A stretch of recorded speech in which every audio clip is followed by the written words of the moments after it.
Nous devons tirer les enseignements de tout cela. Ça fait longtemps, depuis 1960, que nous nous regardons en chien de faïence. En fait, le spectacle auquel nous sommes invités à assister, qu'on le dise, on ne le dit pas assez, c'est que nous donnons l'impression que chacun est seul, mais que nous sommes ensemble. C'est-à-dire la solitude en commun. Chacun est seul, mais avec les autres. Parce que la seule chose que nous partageons de façon objective, c'est le territoire. Mais est-ce que nous vivons ensemble? Est-ce que le slogan, le vivre ensemble, que nous brandissons à tout vent, est-ce qu'il est réel? Nous devons réfléchir. Et les organisations que nous mettons en place, est-ce qu'elles contribuent à faire ensemble que nous soyons véritablement ensemble? Est-ce que les partis politiques nous permettent d'être véritablement ensemble? Est-ce que les associations que nous créons nous permettent de vivre véritablement ensemble?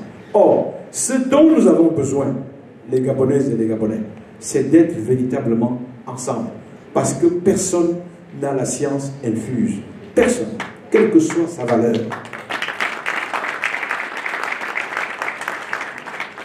Je voudrais donc, chers compatriotes, mesdames et messieurs, dire que la vocation que nous voulons assigner, l'objectif que nous voulons assigner à notre parti, Serge Maurice Mabela l'a dit, tout en respectant, tout en menant notre combat, c'est de faire en sorte que le RHM soit un espace de concertation, un espace où les gens se parlent, un espace où les compétences s'expriment, parce que c'est de ces compétences dont a besoin le Gabon.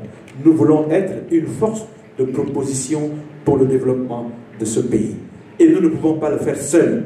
Nous avons besoin des compétences des Gabonaises et des Gabonais qui sont partout, qui sont dans toutes les provinces, qui sont dans tous les partis politiques, qui sont dans toutes les associations, qui sont les hommes et les femmes. Et nous devrions le comprendre. Arrêtons donc, chers compatriotes, de nous cliver. Parlons vrai. Le spectacle que nous donnons aux compatriotes, ils ne le méritent pas. Ce sont des hommes et des femmes sains. Ils attendent de nous qu'on leur parle vrai, comme dirait quelqu'un. Qu'on leur parle vrai et qu'on s'occupe d'eux. Et s'occuper d'eux n'a pas de parti politique. S'occuper d'eux n'a pas de sexe. S'occuper d'eux n'a pas de province. Vous savez, on incrimine souvent les partis politiques pour leur jeter l'anathème. Quand un individu se comporte mal, on regarde le parti auquel il appartient, mais le parti n'est pas responsable. Le parti, c'est une personne morale. Ce sont des personnes physiques qui posent des actes. Si je suis voleur, je peux être de l'opposition comme si j'étais de la majorité. Je suis un voleur patenté. Ce n'est pas le parti qui le changera. C'est ma nature et je continuerai à voler. Or, chez nous, il suffit que quelqu'un aborde un habit pour qu'il soit absous de tous ses péchés. Pour qu'il soit saint. Ce maquillage-là, il faut qu'on l'arrête. Il est temps que nous fassions le point de tous les combats que nous avons menés, de toutes les injures, n'est-ce pas, que nous avons proférées à l'endroit ou à l'encontre de tel ou tel, de façon à savoir qu'est-ce que ça nous a apporté, quelle est la valeur ajoutée depuis qu'on fait ça. Nous devrions donc proposer autre chose aux Gabonaises et aux Gabonais. On devrait leur faire une autre offre politique. Nous pensons que le RHM, nous voulons qu'il soit un parti d'ouverture.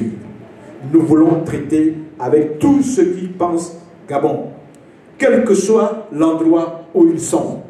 S'ils sont dans les schémas classiques qui relèvent des manichéismes que nous connaissons, parce que dans la politique, il faut être ou de la majorité ou de l'opposition. C'est une manière de voir les choses. Mais nous nous disons que tant que vous allez parler du Gabon, tant que vous nous donnez la conviction que vous parlez du Gabon et qu'on peut s'asseoir pour parler du Gabon, nous sommes avec vous et on fera avec vous.